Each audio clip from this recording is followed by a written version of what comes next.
Hey, good morning, friends. Mark Holmes here with my buddy Cowboy Joe Boo, as well as Joe Bear in the house. And as always, thank you guys for watching, commenting, subscribing, and being part of the Joe Boo Sports Report. Without you guys, this literally does not work. Let's get open for business here, and let's wake up the football gods. Wake up, guys. All right, first thing, let's handle some business. You guys have let me down.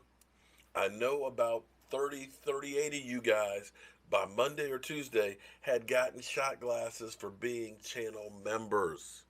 I want the pictures of you with your shot glass. Lord knows the Cowboys will make you drink. So get those pictures sent in so that way I can get you added to the shots video. Come on, man. Come on, don't let. I'm here every day, bringing you the news on the Cowboys.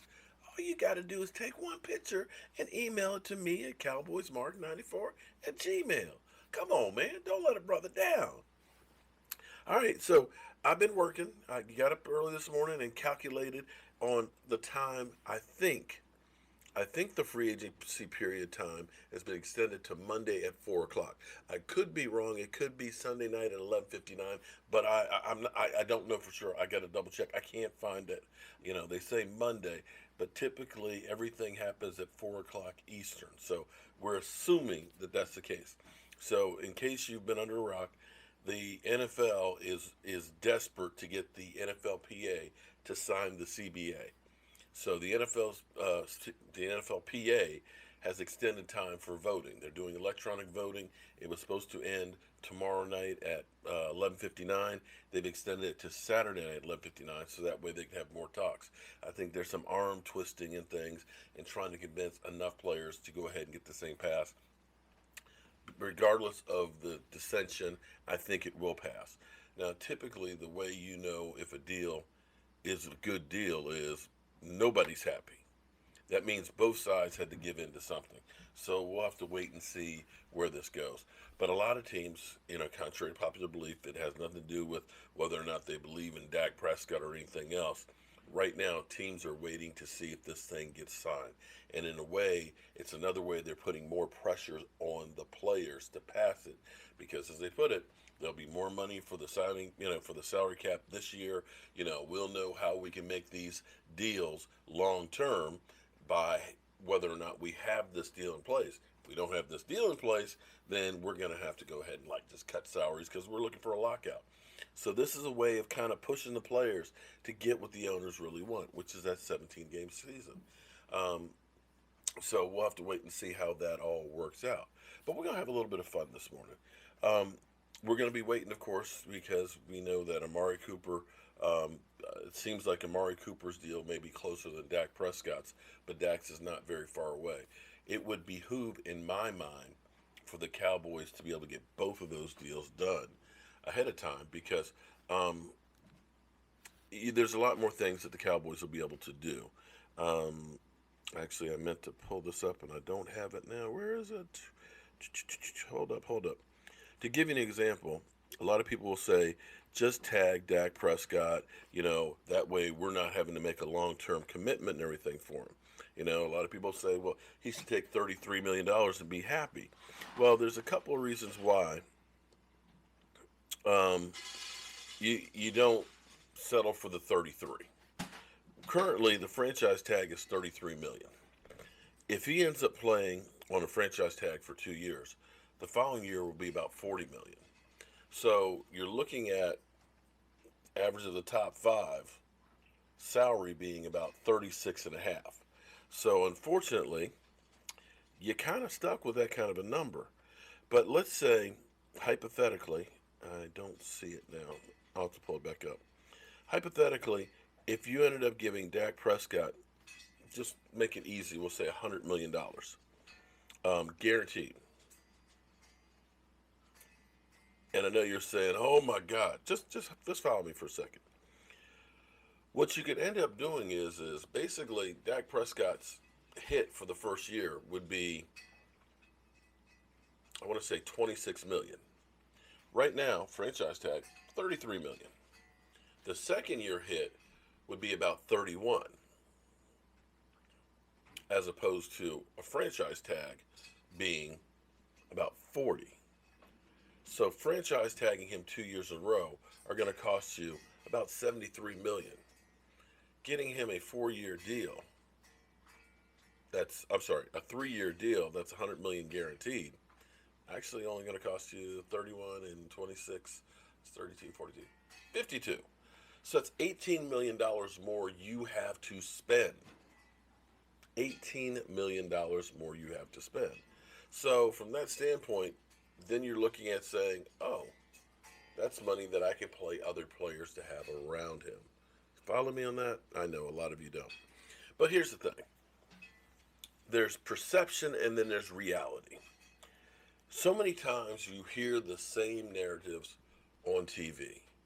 That we see a guy on ESPN or Fox Sports and things like that, that we believe that, man, they're an expert. They know what they're doing.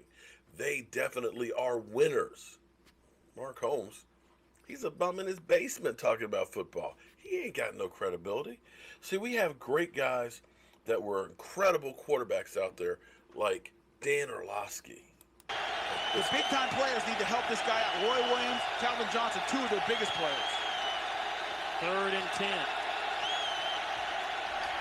Here comes Jared Allen, and he's out of bounds. Poor guy, I don't even know if he realized it. And that's a safety.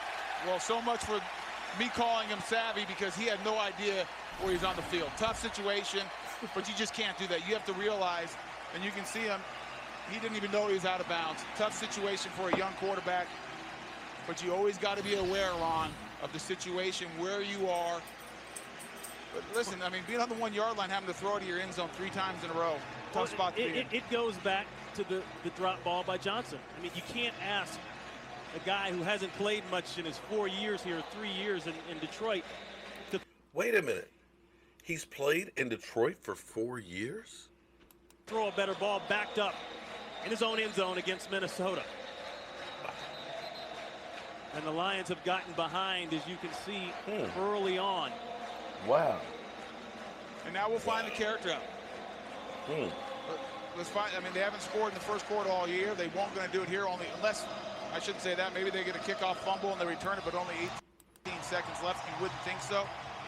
But this is where you hope the message that Rod Marinelli has preached to this team week in and week out since, OTA days all the way through. The title of that, if you want to look that up yourself, David Cook's safety scramble, NFL's worst play ever. So, a lot of you guys will listen to that guy who didn't know where he was on the field, who literally the first 5 weeks of the season didn't score a single point. That guy, part of the only team to go 0-16 in the history of the NFL. Yeah. Expert. Yeah. He talks about Dak Prescott didn't beat any teams that were playoff teams. Well, did you beat anybody? But anyway, let me go ahead and put it like this. Because this is the kind of thing that goes on when it comes to our quarterback. Somebody posed the question to me, who's better, Deshaun Watson or Dak Prescott? Well, I'm going to go through, and I mean, they're both really good. I wouldn't mind having either of them on my team. Either of them. Either of them. I think you can win with either guy. But here, I just want to read you something, and I want you to forget that you hate Dak Prescott or that you love Dak Prescott. Just listen to me for a second here. This is from Week 16 NFL quarterback rankings. At number 5, Deshaun Watson. Here's exactly what they said.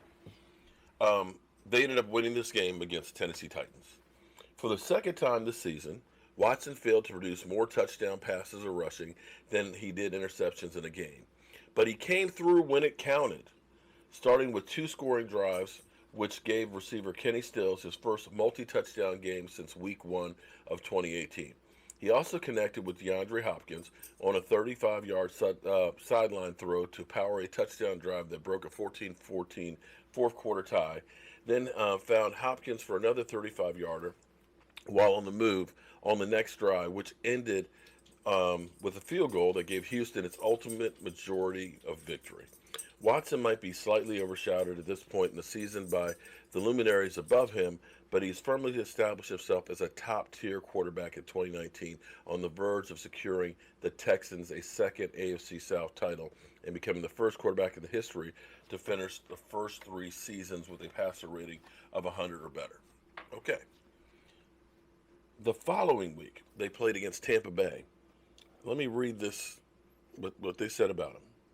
Not sure Deshaun Watson will be able to look at Raymond James Stadium the same way after last Saturday's effort.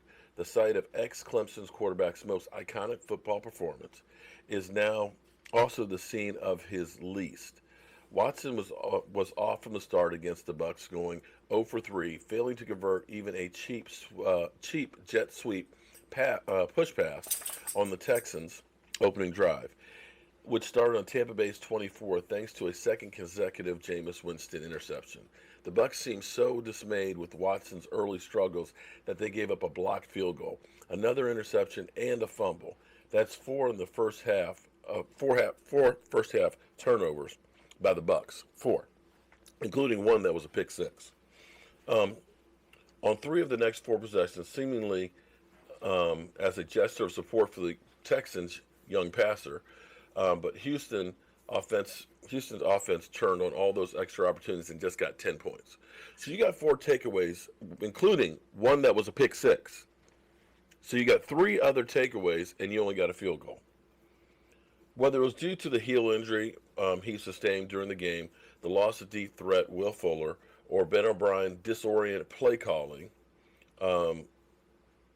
Carlos Hyde up the middle was a bang your head against the wall act of fertility against the Bucs' #1 ranked rush defense. Watson simply couldn't get into a groove. He missed several throws he normally makes with one eye closed, finished the game with his worst passer rating and completion percentage above expected of the year. Okay? So, you say, look, he just had a bad game. Maybe it was the injuries. Maybe it was the injuries that he had. He had a heel injury or the loss of a player. Okay? So I just want to point out, if we look at the game log from that Tampa Bay game, no touchdowns, interception, 184 yards passing, 62 rating, and 5.3 yards a pass. I'm sorry, 5.8 yards per pass. Not really that good on that game, but you have games like that. The game against the Titans, he had 243 yards, 2 TDs, 2 interceptions, 92 rating. Not a bad game. Now there's a reason why I'm doing this. Now, I want to go back to Dak Prescott.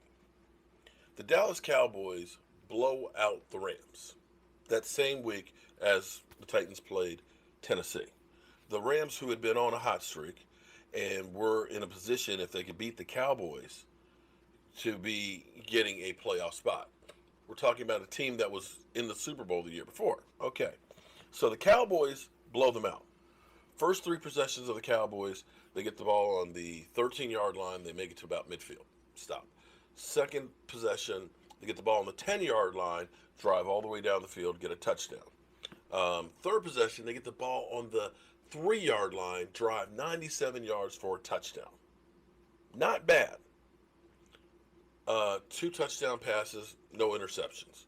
And this is what they said about Dak Prescott. A quick glance at Prescott's traditional statistics from Sunday: 15 of 23, 65.2% completions, 202 yards, 9.2 yard per average, 2 TDs, 0 interceptions, a 123.8 passer rating, would suggest that the Cowboys quarterback provided a clean and efficient effort in Dallas's 44-21 demolition of the Rams. What do you mean it would suggest? That's not? Okay, let me go on. But as you, a wise reader, are obviously aware, the box score is a source of variable reliability. And in reference to Dak's performance this past weekend, well, ... The box score lies! Exclamation point, explanation point. Prescott lacked precision throughout the day, and he was fortunate to escape the game without a turnover or three. Not to mention, a quarter of those throwing yards and one of those two TDs came on a play where two Rams covermen, who says coverman? Coverman, what the, DBs? Ran into each other, leaving Austin with the most wide-open touchdown catch of the year. No, seriously, Austin's 16.8 yards of separation were a season high for a TD reception per next-gen stats. Credit to Dak, though, for avoiding a sack before making a cake throw. The other touchdown pass was poorly located ball that Jason Witten saved by reaching back and executing a slick one-handed snatch and score. I am nitpicking a bit here, yeah, probably, but this is a weekly column dedicated to 32 players in a 17-man league. Nitpicking the names of the game. And in Dak's defense, we learned this week that the quarterback hurt his shoulder on the second drive of the game. This ailment comes on top of what's going on with Prescott's right index finger. Long story short, Dak wasn't at his best on Sunday, but apparently neither was his body. Okay, so I just want to do one last thing. Let me. Where is it? Because I want to show you. Because basically, he just says that game means nothing, nothing at all. It's trash. Forget the numbers. Forget the fact that he threw it Austin. Because here's what I want to show you the play that he's talking about, right here. That's just a wide open, that this play that anybody would have made. Look, okay, so here we go. Dak in the shotgun. Let me just stop. Oh, I missed it. Wait a minute. Let me go back. I want to go back. I want to stop this. Bam.